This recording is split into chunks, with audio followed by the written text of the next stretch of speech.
Is one of Colorado's biggest rivals making a case to join the Pac-12? I'll talk about that and more on today's episode of Locked On Buffs. You are Locked On Buffs, your daily podcast on the Colorado Buffaloes. Part of the Locked On Podcast Network, your team every day.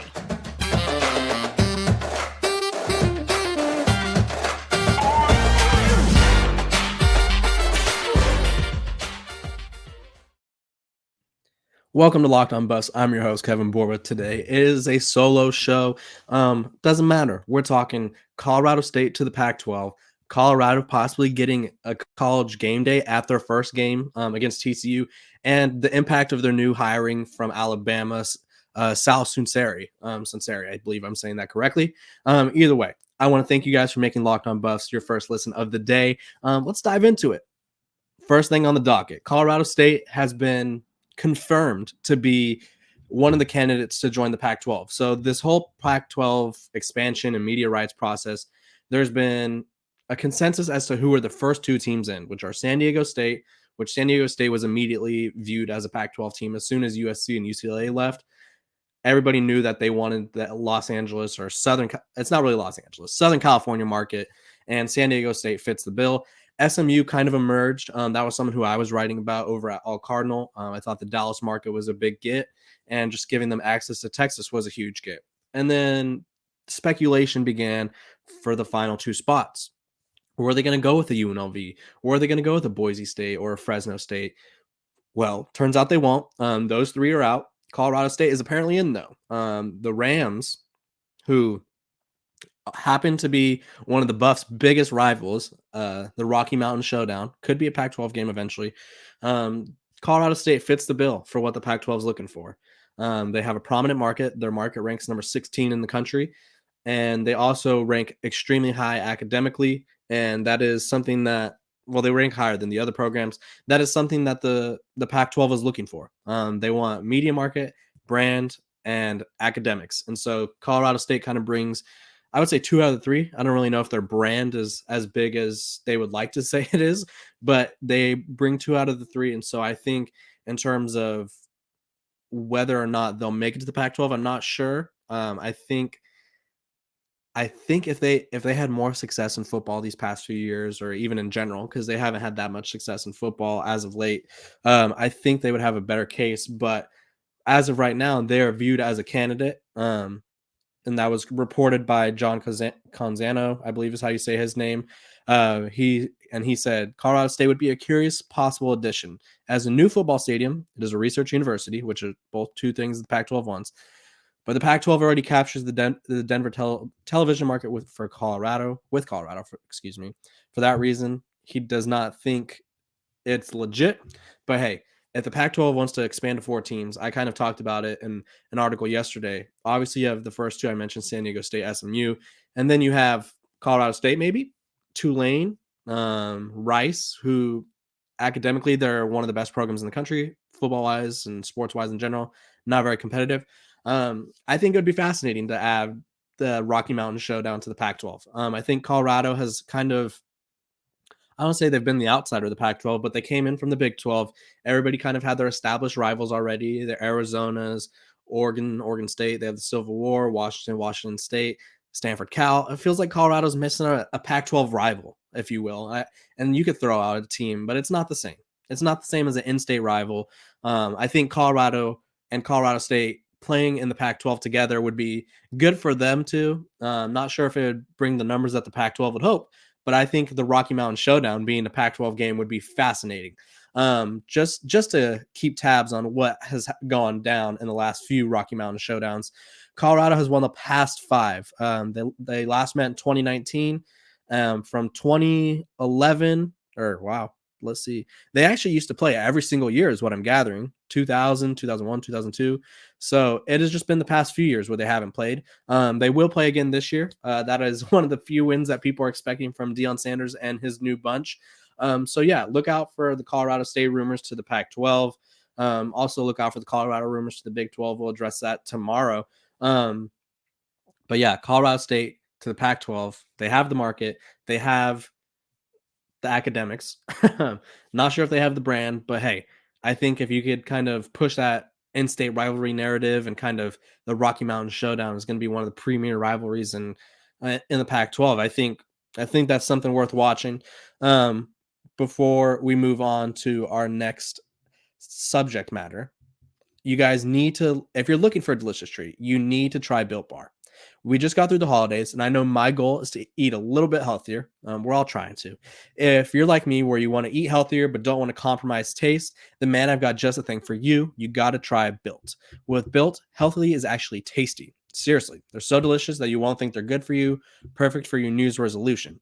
What makes Built Bar so good is, well, for starters, they're covered in 100% real chocolate. That's right, real chocolate, and they come in unbelievably unbelievable flavors, excuse me, like churro, peanut butter brownie, and coconut almond. I'm not sure how Built does it, but their bars taste like a candy bar while maintaining amazing macros. And what's even better is that they are healthy. Only 130 calories and 4 grams of sugar with a whopping 17 grams of protein.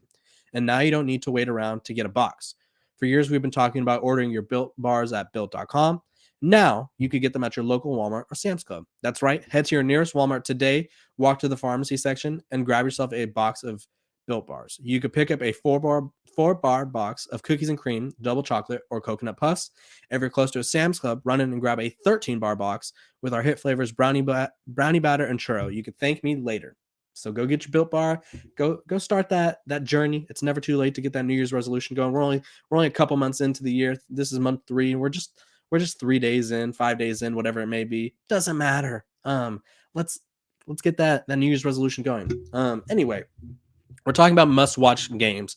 Obviously, Colorado State would be a must-watch Pac-12 game. I think it's going to be a must-watch game regardless of which conference they're in, just because it's that in-state rivalry. I think people, especially in the state of Colorado, I think it means more to them than the people around the country would probably realize. So I think it would be interesting to see that and how many people would watch that. But what we do know people will be watching is College GameDay. We all wake up on Saturdays. Some of us who are in the Pacific time zone, like myself, wake up and the College GameDay is basically over because it starts so early here. But those on the East Coast, Central Time, maybe in Mountain Time, you got an hour on me. You guys wake up, you watch College GameDay. You got Lee Corso, you got Kirk Herbstreit, and they're just previewing the best games. They go to a campus. If you don't know, they go to a campus, kind of set up shop and preview that as the game of the week. And 24/7 Sports actually tabbed Colorado as a potential host for College GameDay week 1. And I think, while I think it would be a great matchup, Colorado's going to have some great competition. And I'm going to make a pitch for why it should be Colorado. For starters, let me go over some of the top games that week. They have Florida State versus LSU, which is in Orlando. So them being at a neutral site kind of eliminates them, in my opinion. Florida at Utah. They had a great matchup last year that kind of derailed Utah's playoff hopes eventually, just because they would end up dropping another game. Florida is without Anthony Richardson, though, who's been destroying it at the combine, by the way. And Utah is returning a lot of key starters. So that's interesting. It's in Salt Lake City, Utah. I feel like Utah will get another chance, though. So moving on. North Carolina versus South Carolina, the Battle of the Carolinas. You got Drake May versus Spencer Rattler, 2 up-and-coming programs that are kind of, I don't know how, they're both interesting. I don't know if they're College GameDay interesting, but they're both interesting. It'll probably be a top 25 matchup.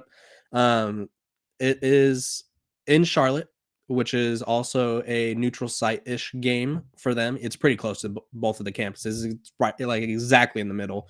So neutral site. So I'm kind of erasing them. Then you got West Virginia at Penn State. They're separated by just 180 miles, and they met nearly 60 times in the 90s. They haven't played since 1992, though, so that kind of may help their favor. But West Virginia is down. They're a down program. Neil Brown's on the hot seat. I don't foresee that happening. Boise State at Washington, maybe a few years ago. We'll call this the Chris Peterson Bowl. It's actually, they're actually tabbing it as the Chris Peterson Bowl. I thought I made that up. I thought I was being creative. Either way, don't think Boise State will bring the attention that most would like. And then there's Coastal Carolina at UCLA, who I don't think has a good chance. So I think it's going to be a Pac-12 SEC battle. Well, Pac-12 SEC, Pac-12 Big 12 battle. I think the biggest game that kind of could prevent them from getting it would be Utah, Florida, just because of how good that game was last year. It came down to like last second play.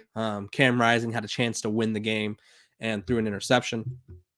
Doesn't get as good as that, but I think Florida, while most people are hyped about Billy Napier, while most people are excited about Billy Napier, I think the quarterback situation is enticing. I just think Florida's a big question mark. So I don't think they're going to get it. All the neutral site games, I don't think they'll get it because obviously you want to be on campus for the game and then just go directly to the stadium or wherever near the stadium. I don't think they want to be 30 minutes away from the stadium or whatever. So that leaves West Virginia at Penn State, which I don't think is going to happen just because of the nature of where West Virginia's program is. Boise State at Washington, I think college football fans would kind of be slightly upset if Boise State Washington got it. I just think there's a West Coast bias, and Boise State isn't the brand that it's still a big brand, not the brand it once was. And then Coastal Carolina at UCLA is not doing it for me. I doubt it's doing it for anyone else either. So I think because of the neutral site games and because of the current state of a couple of the other programs, I think Colorado has a legit shot at being a part of College GameDay, which will be at TCU. I don't know if I misspoke and said it was a home game for Colorado, but it's at TCU in Fort Worth. Let me just preview the game. TCU just came off a Cinderella season that saw them make it to the championship. They did get the doors blown off, but they made it to the championship nonetheless. They did lose a handful of key players like Max Duggan, Quentin Johnston. They lost Garrett Riley, who's calling the plays. But still, they had a huge transfer portal class, just like Colorado did. A lot of key transfers. They're going to be contending for the Big 12 title. And, of course, we got Deion Sanders. It's game one of the Deion Sanders era. Deion Sanders.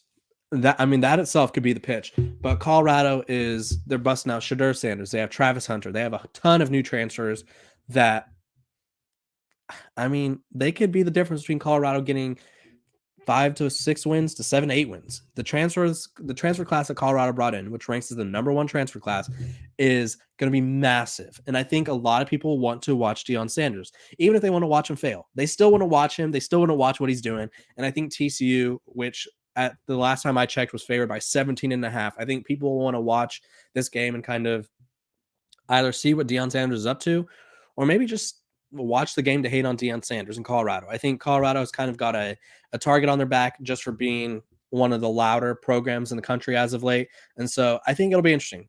Before I continue, I want to thank you guys for making Locked On Buffs your first listen every day. Make sure to check out our brand new podcast, Locked On College Basketball. Everything you need to know about college basketball in one place.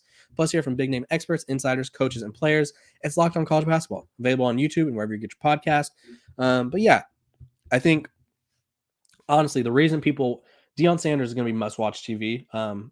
Colorado Spring Game is going to be basically sold out, I imagine. It's going to be on ESPN. Colorado versus TCU. I think that there's just there's like a miniature rivalry, I guess you could go from this past season. And I think it'll be a better game than people realize. Chandler Morris is taking over at quarterback. Colorado was not struggling against him this past year, and they have a much better roster than they did this last year. And I think I've said it, and I'll say it again. People want to watch Deion Sanders fail. While there's a lot of Colorado fans out there and they want to watch their coach succeed, I think the Buffs being a program that went 1-11 last year, Deion Sanders being a very vocal and outspoken coach, I think people want to watch them fail. I think there's like this new profound excitement around the program, and the powers that be on the East and the Southeast, they don't like it. Colorado's coming into their states and recruiting well. Colorado's coming into just their national spotlight, and they don't like it. And so I think people will watch this game hoping that Colorado loses. But either way, I think game day should end up in Fort Worth. It's going to be a great game. I personally, if I was a betting man, it's not legal in California. So if I was a betting man, I would take a look at that Colorado to cover at 17.5. That's a pretty big line. I'm just saying. Take a look at it. But now, before we move on we have to talk about the newest hiring at Colorado. They lost their defensive tackles coach to the Minnesota Vikings, which was a big loss just because he had a lot of ties to the South. He had a lot of ties at LSU. He was a big recruiter for a handful of guys and attracted a lot of guys to play for him. So they had to replace Patrick Hill, and then they ended up bringing in a second Alabama staffer, Sal Sunseri, who, if you're not familiar, was the outside linebackers coach at Alabama. He's a Pennsylvania native, so he kind of branches out and covers that whole. He's got the South under his belt. He's got that maybe Northeast kind of belts or recruiting savvy. He brings a little bit of everything to the table. I just want, for one, his impact is going to be massive. I think when you're weak in the trenches, you're not going to win. Colorado was absolutely weak in the trenches this past season. They were pushed around, they were thrown around. That's no secret. They went 1-11. I'm not spewing anything that you guys don't already know. But they bring in a lot of new transfers. They got Shane Cokes from Dartmouth, who I think could be a standout guy. They got Jordan Dominic from Arkansas, who recorded nearly 9 sacks last year. Who else? They got Payne from Fresno State. They're bringing in a lot of new bodies for the defensive line. And who better to coach them than someone from Alabama? Because he's going to be the defensive line coach. He was the linebackers coach at Alabama. But either way, he's got experience from the Nick Saban trees. Him and Charles Kelly. They're going to bring that intensity. They're going to bring that level of physicality that the Pac-12 and Colorado needs. Specifically Colorado. I don't care about the Pac-12, but specifically that Colorado needs. These guys are going to teach them everything they need to know. They're going to mold them into absolute monsters on the defensive line. Just think of some of the guys that Alabama's put out across the defensive line as of late. Quinnen Williams. They got Will Anderson. I don't know why his name was escaping me. He's going to be a top 5 pick this next year. But yeah, they're going to teach these guys and mold them into elite pass rushers, great run stoppers, because if you can't stop the run and if you can't get to the quarterback in the Pac-12, good luck winning games. There's a lot of good running backs, and more importantly, you got to get to the quarterback in this league. The quarterbacks are, I ranked them over at my All Cardinal site. You got Caleb Williams, you got Bo Nix, Michael Penix, Cam Rising again. Who else? There's just so many good quarterbacks. DJ Uyunglele at Oregon State. There's just so many good quarterbacks, and you need to get pressure on them. And these new coaches, Sal Sunseri and Charles Kelly, are going to emphasize getting into the backfield. They're going to emphasize physicality, and that's something that Colorado's been lacking. We've seen it over the past few years. They haven't been getting to the quarterback. They haven't been as physical as they should be, and they'll bring that back. Another reason to be excited about Sal Sunseri is his recruiting. These are just some of the top guys that he brought in. Josh Sweat, who was a weak side defensive end. If that name does not sound familiar, he's gone on to have a very decent NFL career. Was a former 5-star. Jalen Ramsey. This was at Florida State when Sal was at Florida State. He helped recruit Jalen Ramsey. If you don't know who that is, I don't know what to tell you. One of the best corners to maybe ever play the game. Obviously not as good as Coach Prime, but he's up there. He was a secondary recruiter on him. 5-star out of Tennessee. And Joshua was out of Virginia. So obviously they're getting over to the East Coast and Southeast vibe. Will Anderson, one of the best pass rushers, should have won the Heisman a few years ago, or should have at least been a Heisman candidate. 5-star, very good pass rusher. And I think that's going to be something that stands out in terms of who Colorado gets on the edge. DeMarcus Walker, current Tennessee Titan. He was a 4-star, 36th player in the country. Will Anderson, 17th player in the country. He also recruited Demoy Kennedy, who is currently probably the front runner to be one of Colorado's linebackers this year. So between him and Charles Kelly, who, if you're not familiar with what Charles Kelly has done, let's see. Well, let me bring it up real quick. Charles Kelly, for starters, he was the main recruiter of Cormani McClain, who is the highest rated recruit in Colorado's class.